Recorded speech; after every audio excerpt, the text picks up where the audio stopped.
Hey, what's up, everyone? Renee back here with another live Q&A press conference that happened at New York Film Festival this past week. This time, this is a press conference that preceded the screening of Priscilla, Sofia Coppola's latest movie. Was able to check out the film, and then afterwards, there was a nice little press conference held there. Now, everyone in attendance was, of course, hoping and expecting Sofia Coppola to show up. Unfortunately, she wasn't able to attend because it sounds like she decided to spend some time with her mom, who she claims she dedicated this movie to. So hopefully everything is fine with her mom. I know her mom is up there in age and all that. It was a bummer to not see her show up and hear her perspective on the making of this film. But to everyone's surprise, actors Cailee Spaeny and Jacob Elordi were in attendance and showed up. And I'm assuming that since it's an A24 production, they were able to get an interim agreement to show up and help and talk about the film because of the SAG-AFTRA Strike still happening right now. So you could hear in the audience when Jacob's name was first announced, everyone was like all really surprised. And of course, when Cailee's name was announced, everyone got really excited. And it was nice to, have them there and have them speak about, their filming of the movie and all that. So I have the full press conference here, Q&A questions, all that stuff included. One thing I will say is there isn't that many spoilers in this. It is kind of like a biopic, so it's not anything that is not well known by now.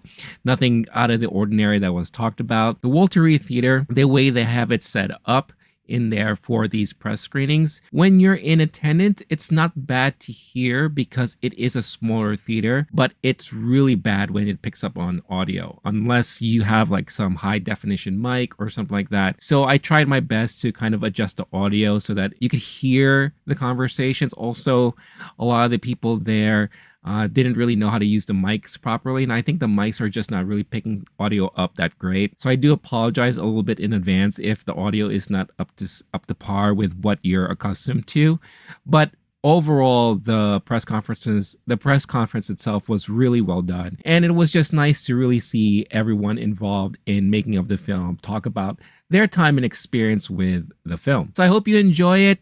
Again, a great way to show your appreciation for all that is just hit that like button if you enjoy all that stuff. Make sure that if you want to see further coverage from New York Film Festival, that's going to be uploading in the next couple of weeks. Best way to stay up to date with all that is to make sure you're subscribed to the channel and hit that notification bell so you get notified every time a new video is posted. Also, make sure to leave a comment down below and let me know and let us know what was your favorite moment of the press conference itself. Last but not least, I have to try and pay some of the bills, so I want to talk about some of the affiliates that you could check out in the description of this video, but one in particular that stands out is Surfshark. If you are in the market for a new VPN or want to find better ways to unlock your streaming services, Surfshark could be a great solution for you. So happy to have Surfshark on board as one of the affiliate partners for the Lowkey Geek channel here. If you're in the market for a new VPN, I highly recommend a company like Surfshark. And trust me, I've tried all of the VPNs out there, and by far Surfshark is the #1 clear-cut winner for me because of many reasons. Yes, of course, it gives you great protection and security protection while you're browsing the internet, especially when you travel and you're in other countries or other states and you want to make sure your browsing data is fully secured and no one is like spying in on you or stealing some of your stuff that you're transmitting online. What I mainly use Surfshark for is for unlocking the streaming services that I already pay for. There's no better feeling in knowing that you can get more out of your streaming services by accessing content that is not necessarily readily available for you in your region. What do I mean by that? Well, a great example is that recently I wanted to check out some movies off of Hulu, but I don't subscribe to Hulu. But I found out that in the UK, Hulu movies are shown on Disney Plus. So all I had to do was connect to the UK server there through Surfshark. And then once I was connected, I just logged into Disney Plus and bam, Hulu movies were available and I was able to enjoy it without any issues with quality due to speed because everything was playing perfectly and the audio was coming in crisp and all that.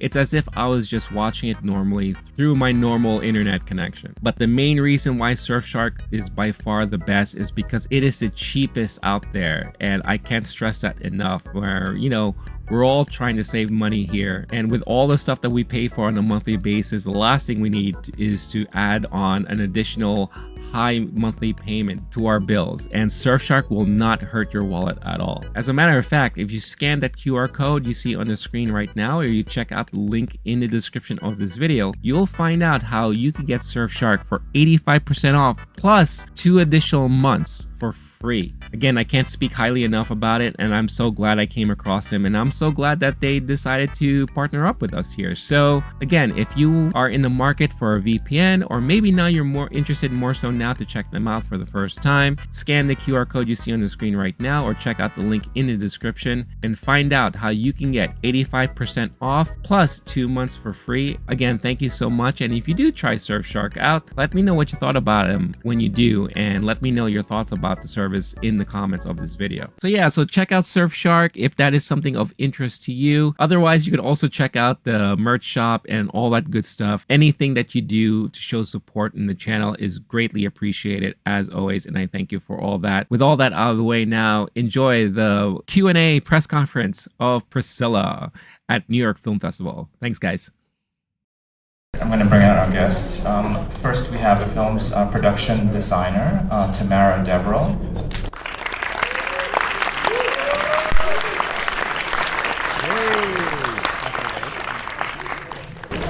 And Stacy Batat, who's the costume designer.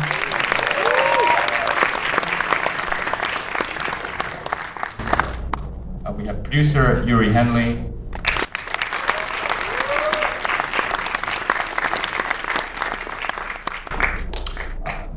Elordi.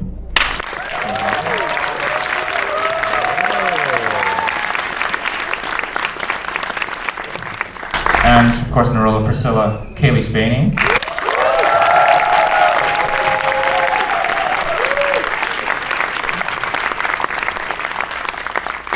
And actually that's it for our guests. We seem to have an extra chair. As you can see, we have an important member of the filmmaker who's not here, and Yuri is going to read a statement on Sofia's behalf.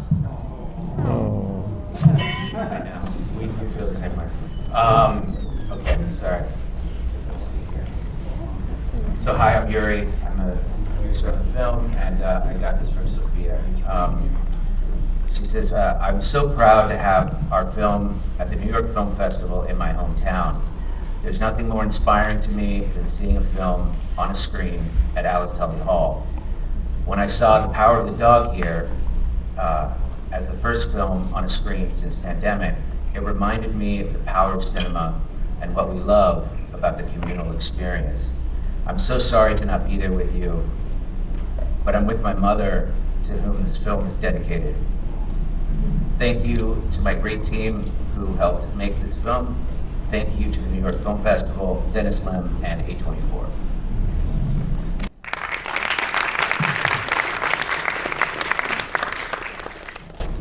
Thanks for that, Yuri. We're obviously sorry not to have Sofia here, but we're thinking of her, and thank you to all of you for being here. I thought I'll start with you, Yuri, and maybe you've had a long working relationship with Sofia. I think since somewhere. Yeah, that was our first film together. So I'm wondering if you can talk us through just the origins of this project and her interest in Priscilla Presley as a figure, and also in Priscilla's book. Yeah, we had been, during pandemic, we had been talking about another project at great length, and then strangely, it just didn't, it wasn't meant to be. And so she started talking about this, that she had been thinking about and working on, but we hadn't really talked about it much. And then she, all of a sudden, that became the thing that we started focusing on. And she sent the script, and we started talking about all the things you do, like how we might make it, where we might make it, who would be in it, that kind of stuff. And then, thankfully, for her, she has, we've made a few movies together, because I've made thankfully, some movies with her, and then also Stacy and Philippe, who's not here, who shot the movie, and Sarah Flack, who edits it. So it was sort of a cast of usual suspects in a great way. And then we kind of set off to to start putting it together. And we weren't really sure where we would make it. We had some ideas, and then thankfully we ended up in Toronto, and we met Tamara, who designed the movie, and we hadn't worked together, but immediately as we started to get into it, it felt like we were connected and we were all making the same movie, and it was a really wonderful experience. I had never shot a film there, and we had an incredible crew, an incredible supporting cast there. I had an amazing production team led by Chris Hatcher and his entire team, and it was a really beautiful experience. And to be honest too, like, we didn't really know how we were going to get it made. You know, the ambitions of the movie were sort of greater than the money we could raise for it. You know, and you know, making films like this, even with Sofia, everyone's like, oh, Sofia, you know, she probably can get whatever she wants. It's really just not the case. You know, we had to really, you know, put our heads together to try to figure out a way to kind of in a scrappy way do a very deep period piece that goes over so many time periods, you know, and but somehow we did it. You know, we kind of were like, I kind of likened it to, we were jumping out of the plane, and then we were like making the parachute as we were landing, you know, and thankfully we had really great people to help us make this parachute, you know, and then we got, you know, Cailee and Jacob, and, you know, the things started to fall into place, you know, but when we first got out there, we were like, what do we have? I don't see Memphis, anything that looks like Memphis, or anything that looks like Graceland, you know, like we were just really, it was pretty daunting, you know. So when you see the movie, we're so proud of it, you know, because everybody who worked on this movie, it felt like everybody's heart was in the movie, you know, and it's great, and we're so happy to share it now. Yeah. I know that Priscilla Presley was with you all in Venice for the premiere. I'm wondering if you can say a bit about her involvement, you know, at what stage was she approached, and to what extent did she participate? Sure. Sofia had been talking to Priscilla for a while, and then I know that there were times, for instance, that we would be like scouting, or we'd be doing different parts of the film, and it was like, oh, okay, wait, I have to go take a call, and she would sort of disappear, sometimes for 15 minutes, sometimes for like 2 hours, and it was, but she was talking to Priscilla, you know, and they would go through the script, and they would go through, so she was consulting in that way, and then when we finally showed the film to her, that was, I mean, for me, I just don't know what it would be like to have a movie made about you, you know, and how weird it would be, you know, and because you were there, and so even though it was, you know, taken from this book that she had written, and it was from stuff that was out there and all of that, it's still different than when you're watching it. And also, she wrote this. I think the book was published in like the 80s, 85, right? So it's like, you know, memory is an interesting thing, and so it sort of is like, you know, who you were when you wrote it then versus who you are right now. But when we finally showed it to her, and she looked at Sofia, and she was visibly emotional, having watched the movie, and then told Sofia that she had really done her homework and that she really loved it and thought that she got it right. I mean, that was everything, you know, because you want to honor that story, you know, and the fact that she really liked it and was supportive was great. And then for us to be in Venice was obviously really exciting. Always showing the movie is like terrifying and exciting and all those things. And but to see her there, and then to see people really appreciating her was really cool, and so that was nice to watch. I'd like to hear you maybe talk a little bit about bringing Cailee and Jacob on board. Casting is such an important part of a film like this. Maybe you can say a bit, and I'd love to hear from both of you as well. I'm sorry about casting Cailee and Jacob. Oh yeah, I mean, we were like, okay, who's gonna be Priscilla? You know, like that's such an iconic. And then on top of it, it's like, and also who's gonna be Elvis? You know, it's a massive thing, right? So Cailee came on board. I think Sofia was really set. Like, I'm trying to think about if there were other people, and even in our discussions, I think she had talked to Kirsten, she worked with Kirsten, right? And so she was saying, well, it's Cailee for Priscilla, and I was like, okay, cool. And so Cailee was on board, and then I think you and Sofia met. When did you all meet? Yeah, we had breakfast together. I don't know what kind of time frame around your casting or what. Do you remember what you guys ate? I'm kidding. I just remember I was like looking at Fred Roos. Oh my God, Fred was there. Yeah, that's incredible. I love Fred. Beverly Hills Hotel, and Fred Roos is there. And she didn't mention the movie once. Yeah. That No, seems right. We just Yeah. talked about Romeo and Cozy. And Yeah. yeah. That sounds right. And so then, then that was it. I mean, I think with Sofia, she's always very decisive with casting. Sometimes you get into, on other projects, you get into like multiple options and universes of different cast and going after this person, that person. Thankfully with Sofia, creatively and otherwise, she's always very like, this is who I want. And so that's how we're lucky enough to have these two who I think are exceptional in the movie. And I'll kick it back. Yeah. Cailee, can you say a little bit about how you approached the role? I mean, something that Yuri said about the film covering a certain span of time is important. I mean, the Priscilla at the end of the film is very different from the one we meet at the start. Yeah, I think that was something that was really important to map out before we went into the filming process, because we only shot this film in 30 days, and just sort of flying by the seat of our pants. So I think obviously that is the movie, is her arc and her journey with this man and finding herself at the end. So that was definitely something I tried to spend as much time as I could. And then once it's just like the jumping out of the airplane analogy. It's exactly what happened. You just sort of had to cross your fingers and hope that your homework really comes through. But I will say, Stacey did such a beautiful job, and that was such a grounding piece in. You're welcome. And sort of keeping my head on straight on where I was, and in the morning I'd be pregnant, and then after lunch I'd be 14 years old.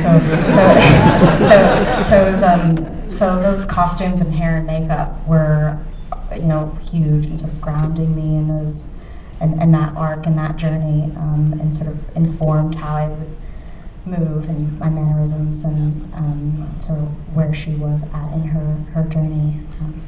So when you're playing, a real life person, I'm curious if you met with Priscilla, and I'm curious if physical resemblance and mannerism matter or not so much. I did.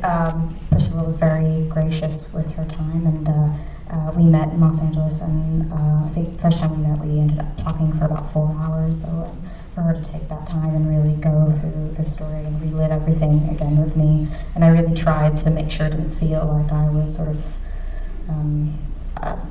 trying to sort of interrogate or try to, felt like a reporter or something. I just tried to sort of sit back and see how much she felt comfortable telling me. But just being in front of her and in her presence was so informative in how I tried to do my own version of her story. She's a woman from a different time, different generation. She's American royalty, really. So the way she holds herself now. In prep, all the mannerisms and how she speaks and how she goes about life is very important. And then you just, like I said, you just hope that all comes through once you start playing the role and getting into the scene work. And Jacob, how about approaching Elvis? I mean, Priscilla's a public figure, but Elvis is another level of public figure. In terms of how extensively documented he is as a person, I'm wondering how you fashioned this performance in relation to how you saw the Elvis of this film, I think, which is a very particular Elvis. Right. I think that kind of abundance of information is almost what that doesn't make it easy, but it gives you this kind of universe of information to kind of draw from. The biggest thing that we had all sort of spoken about early on was, I mean, if you want to see an Elvis impersonator, you can can go to Vegas. You know, I think it was about catching the essence of this person, and the biggest thing for me was trying to identify and find where the human being was under all the glitz and the gold and the voice and the caricatures and all these things. So it was really just that. It was like a search to find the kind of real life element, and also in the relationship. Cailee and I spoke about. There were days where we would just imagine that it was a Sofia Coppola marriage drama, like completely separate from Elvis and Priscilla, and I think that's kind of what the world that Sofia built catered towards was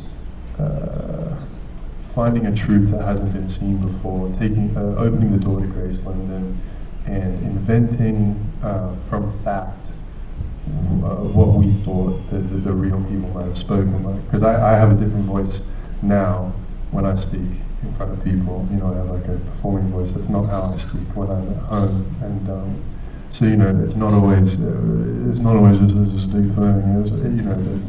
There's layers to it, I suppose. I was just trying to figure out how to make him the normal person that he was. I'm really glad that Stacey and Tamara are here, because I think Sofia's films are these incredible feats of world building, and I think costume and production design are such important parts of it. Cailee, you've already mentioned the importance of Stacey's work, in terms of grounding your character. Stacey, can you talk a little bit about just the research process for something like this, where you're working with real figures and over a certain span of time? I think it goes back a little bit to what Jacob said, is that there is a historical element and that we have real life to draw from, but then also trying to find what is their life privately and who are they privately without the photos that we've seen. So kind of filling in the blanks and I don't know, doing that with research obviously through magazines and other publications, libraries, that sort of thing, and working closely with Tamara, because I think a big part of it is also just making sure that the dolls belong in the dollhouse. The wedding cake. That's what he. The wedding cake. That's how we approached Graceland. It was like Sofia wanted it to feel like a wedding cake, and it was mainly layers of cream and cream paint, and we looked at the research, and surprisingly, there's very little research on Graceland in the early time when Priscilla first arrived. Like, I think we had one or two photos that we kind of clung to, but then we just created our own world. And the upstairs of Elvis's bedroom and bathroom, in our period, there's nothing. There's just nothing. There's later photos when he did sort of this red empire look. So yeah, the research kind of didn't exist, and we kind of had carte blanche to do what we wanted and make our own world specific to Sofia's vision.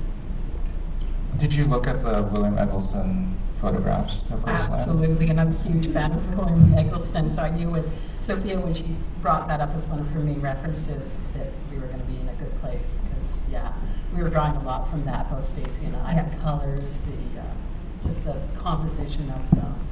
And there was a couple of other references, like In the Mood for Love, the Chinese film, was a big reference for Philip and I. There was a hallway that we kind of grabbed for the hallway in the hotel at the end. So we picked from different things that we love. Also, I want to say, Easter egg. we also gave them like $2.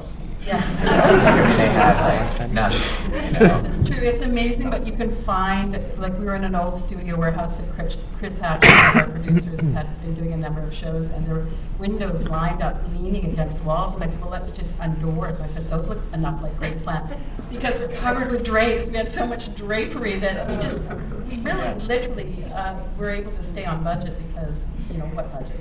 Because we could reuse stuff.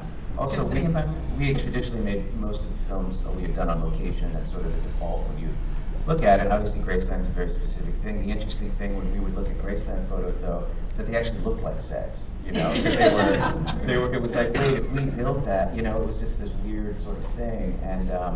And then because of weather and a number of other things, we ended up shooting a lot of this on stage. And it was really cool though, because in that kind of old fashion of making a film like on a back lot, you know, we were all contained. So like where they were building the sets was right outside of where, you know, Stacy had her costumes, and then it was right next to where, you know, another department was, and so you could kind of walk through and see the movie, you know. Well, we played pickleball. That's a whole other movie, it feels like. Sophia at her best, she had us put in one corner of the stage a pickleball court, and that's where the crew really connected and got their yayas out over lunch. I wasn't sure it was ever going to come up, but since it has. Sorry, I had to bring it up. It was definitely something too that when you're already thinking, how are we going to make this movie in 30 days? Like, that's insane. You know, we started with 40 days, and then we're like, we're never going to go less than 35 days. It's impossible. And then the next thing you know, you're like, okay, so 30 days, it's gonna be great, we're gonna figure it out. And then I look over one day and I think they're building a set, and I'm like, I don't remember a tennis scene in this movie. What's happening? And then it was like, oh no, we're gonna play some pickleball here. And I was like, we're done. That's just not gonna happen. But what it did was it actually really galvanized like our crew and our cast, and it was weird. Instead of people like over near craft service on their phones, everybody was just like, do you want to go do a game? And everybody was out there, and then it became everybody. It was really wonderful. It challenged all my ideas of like, you know, of work and management, time management. I mean, it was like, it was great. And everybody, when we were working, we never waited on somebody who's like, can Jacob please come back and stop playing pickleball? Like, we need him on set. Like, that never happened, you know. And it was just, it was really wonderful. It was a wonderful experience making the film too. Like, we were really a great family, and it was great. Yeah. Great. We're going to open it up to the audience for questions. We'll start over there, if you can wait for a microphone.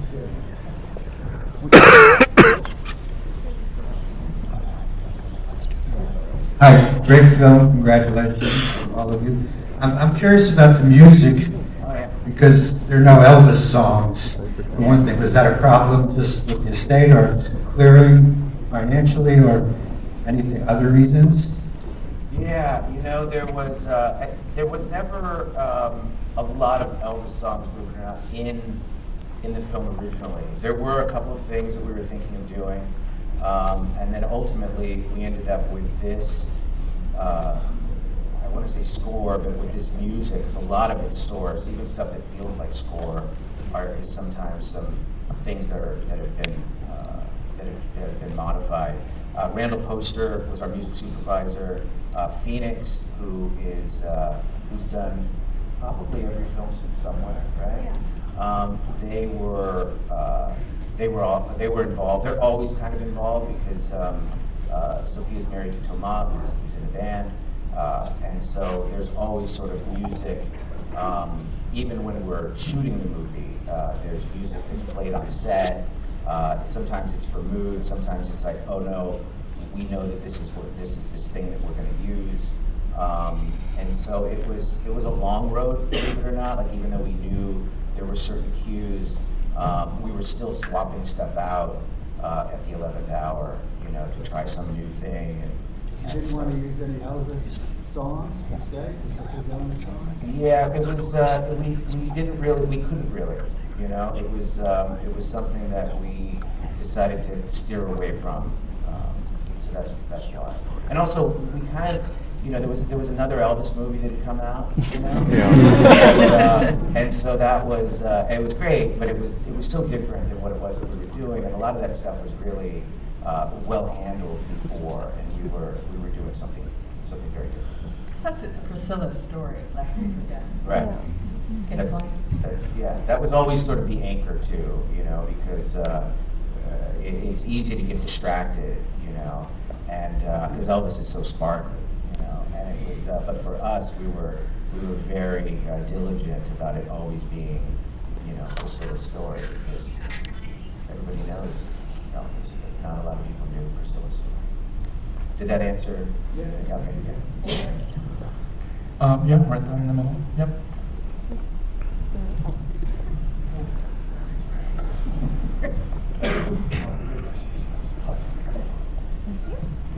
So this is for Cailee and Jacob.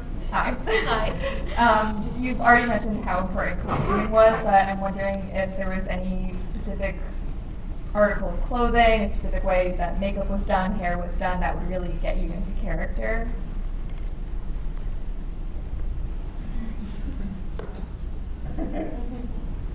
I think it was a combination of everything. For me, it was down to we had all the jewelry from the estate, and it would be when I'd sort of clasp the ID bracelet or put the horseshoe ring on. It was like the kind of final touches. But it was a combination of everything. It was then being able to walk into this pretty bleak-looking factory that we were working out of, and then you walk in and there's the lions of Graceland, and so it was kind of the whole world was built for us. So it was almost impossible not to feel. Yeah, we got lucky. We had it easy when you walk into a set like that, or you're wearing those kinds of costumes. I mean, a lot of the work is done for you, so it's a real gift to us actors. Yeah, I mean, there were times when I had that beehive on where I'm like, I actually can't move any other way than this. I don't really have any other options in these heels, and so it definitely informed a lot of how I held myself. You spoke to this earlier too, though, but it was really it was some of these days, because of the production schedule, I mean, you were jumping so many years, so many looks, it was really wild to watch that. And some of the looks that Leona put together, it's almost like if you didn't have the reference, you almost wouldn't even believe it was real. It's just so... Yeah, sometimes you go, is the hair really that big? I mean, it's like another head on top of your head. Exactly. Yeah, that's You're what actually, it's kind of brought down a little bit. She brought him down a little bit, yeah, and lightened the hair. Yeah, exactly. Yeah. Exactly. Wasn't going to fit through the doorways. Leona, who did the hair, though, it was so incredible. She was so relentless. I mean, it was, I remember one day, do you remember when she was pulling people, extras out? Yes, I do remember. Also, Joe, who did the makeup, was Oh my God, amazing. Joe, Yeah. Amazing, but Cleona was pulling extras out. We're shooting the scene where you guys came out for Vegas. Because they had bad hair. Well, the thing was, she said to me, she was like, I go, what's happening? Is everything okay? She's like, all the bald people, they have to get out. All these guys, they gotta get out. And I was like, I don't understand. What do you mean? There were bald people in 50s, And she was like, but not like that. They weren't bald like you. They were different bald. They had comb overs. And I was like, she was like, you would have a comb over. And I was like, well, okay. But it was that kind of thing where she was just constantly, always keeping an eye on. I felt that way about everybody, though. We were all really focused on all of the details, and obviously Sofia most of all, but we were all there, in a very kind of handmade way, making, the same movie. And It also says so much about Sofia herself, because everyone just wants to bring their top A game. They're like, nah, this is not the film to sit back, Yeah. You really felt that she brought everyone together in that way. Everyone wants to work hard for them. Yeah, and she really, and by example, she's doing it, and so we all, want to do our best work. And so she really, from the top down, it's a wonderful experience.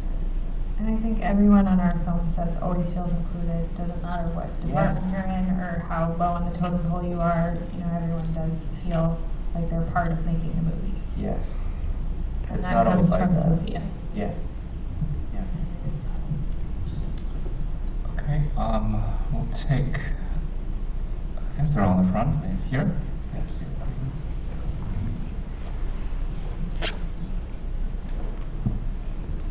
I guess I'll stand. Hi. First of all, beautiful work. This question is mostly for the actors, which is just what was interesting to me about the film is obviously Priscilla and Elvis are going through so many changes seismically as the film goes on, and especially in the final third of the movie.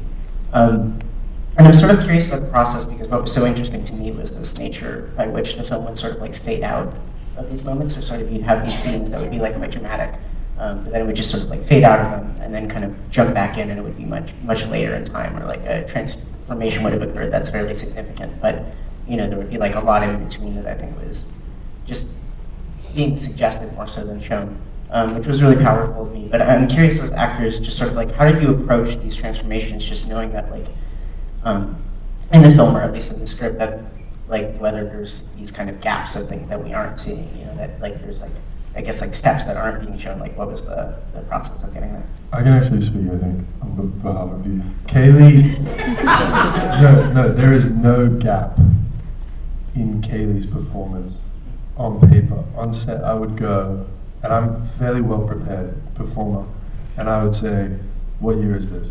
And she would pull out her script, and she had every single thing cataloged to the year. So any in-between, Cailee would know exactly what had happened in those sort of suggestive blanks. So I was. We were good study buddies. We'd be like, Yeah, hey, this is looking like 65. I don't know what you have. We were pretty dorky about the whole thing. So any of this, I think both of us, I sort of built Elvis as well, and Cailee built Priscilla's, and I think we kind of met in the middle on those gaps to where we were both we had our our own language, I think, of the entire timeline, not just what was shown on screen. Does that sound right? Yeah, did we have that? Yeah, I think we did. I think we did.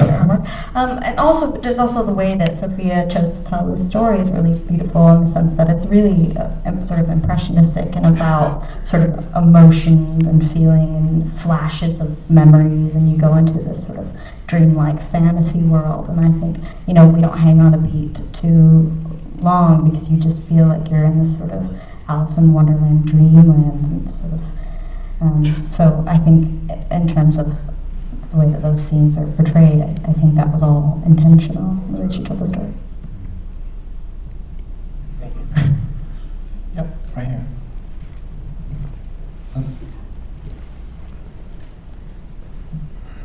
The costumes are also often heartbreaking, because it's a child playing dress up, it feels very often. It's not up to the point of the baby having the big earrings. So it is this a child being grown up. Could you talk a little bit about how you work in it? I think we had really great participatory cast, so I think that was a big part of making the costumes, because they were both so patient and came to so many fittings and were really the best cast you could ever ask for. And yeah, I think that helped in just like developing the nuances, because if you have somebody there with you that's participating, that's going to play the role, that's willing to stand still while we figure out all those little details, I think it helps to to find the nuance. If somebody comes in and says, like, I have an hour and that's all we've got, and do 120 costumes in an hour, it's a lot more difficult to find the nuances, because you find the character and all of those things kind of together. Like, I'm making the costume, but they're playing the role, so like it's really a collaborative effort to find those details. And I'm glad you saw that, because I think it is true that it's somehow a child playing dress up. Yes, right there.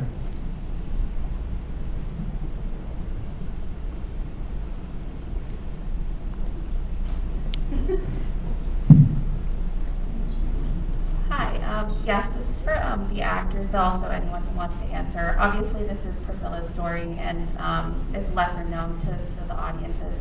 Was there any part of her story that was surprising to you as a performer? And if so, like, what were you excited to portray in that surprise of her story? Cailee and Jacob, if you want to answer, but also the rest of the team. Yeah, well, I grew up in the Southern Midwest. I was born in Tennessee. Grew up going to Graceland as a kid, so I really understood the weight that he carried. And I have a memory of like my dad walking around in Graceland and If I Can Dream is on the speakers and he starts crying, so like I really understood the sort of weight of this man as a young child, but even having that, I had no idea her side of the story, and I was surprised that this wasn't sort of common knowledge, her side, so definitely was new to me, and some sort of shocking, heartbreaking details, and sort of their journey of the relationship from her point of view was all, sort of fascinating to dive into. Do you want to weigh in there? I'm going to be super honest, I completely forgot the question.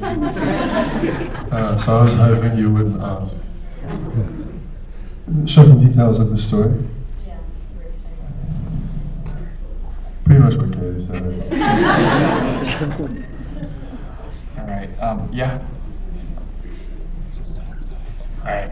This is a question for Tamara, for production designer. I noticed kind of like a 3-act structure to the various bedrooms that they spend a lot of time in. Kind of getting darker, having like a Jesus statue and like apocalyptic red at the end. Can you speak a little bit about the evolution of those sets, how you created them to flow with the story? Well, the bedroom, as I mentioned earlier, we didn't really have much to go on, so we were really free. But I did look at the plans, which are available online, having never been to Graceland. And you can't, if you do go to Graceland, you can't go upstairs. It's off limits. So I was really free to make my own world up. But I did follow the basic plans of the house. That you went up the stairs, the geography was correct. And there were little tidbits, and some of them were from some later photographs in Elvis's room, was post Priscilla in his life. And there was just things in the book, in Priscilla Presley's book, and other things that I was reading, going to the University of Elvis and Priscilla for like crash course for a few weeks when we started. But like, the Jesus statue was something that Elvis had, and he did have these kooky, I don't know if that's what you're referring to, those kooky dog statues. And I mean, we found them when we looked at the research with Sofia, and she said, I love that stuff. And, they became a real sort of element of the stillness of the movie. These little, I can't remember how many left are in the movie, but these little statues and things. They were sort of like, to me, it's the feeling of you're in Elvis's world, but really you're being watched all the time, and that's Elvis's character. And then for Priscilla, to me, it was always like she was never. I felt, and this is just me, she was always a guest in the house. She was never. It was never really her place. So I sort of took the production design from more what Elvis. It was all Elvis. Elvis had gold walls in his office, which was kind of based on research, but we took it a bit further.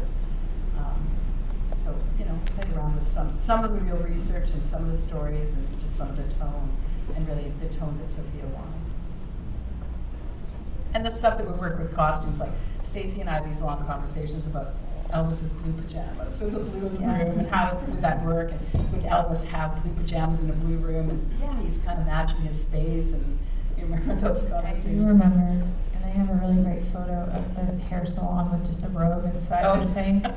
I think we went in there together and we're like, which robe do we like? Right. Like, we put the robes in the sink with no Cailee. We didn't meet her that day. Yeah. It was fun to She watch, was working. to watch everybody also working like it's supposed to be. Like everybody felt like we were all making the same movie. Sometimes it's like everybody sort of, the movie can still turn out fine, but sometimes each department is sort of doing its own thing, And in this case, it felt like we were all there, obviously under Sofia, but everyone was there making the same movie. And a lot of the details, I think, made their way in. You would build such a world, that this world had been so detailed out, that there were times when we would be waiting because you were going from being 14 to being 24, and we had like 7 minutes to do it. Of course, it didn't take 7 minutes. But while we were there, Philippe would look over, Sofia would be like, oh, look at that tchotchke right there, and then you would start to build a thing around that. And a lot of that stuff made its way into the movie, and those were things that, again, because it was so fleshed out, you could be inspired to go make this other thing that you might just pass by, that really, I think, has a strong place in the film. Yeah. And I mean, Graceland is kitsch, and we were sort of celebrating the kitsch of Graceland sure. in that way, embracing it. And it was really good. Well, we're out of time, but I want to thank all of you and, of course, Sofia for this.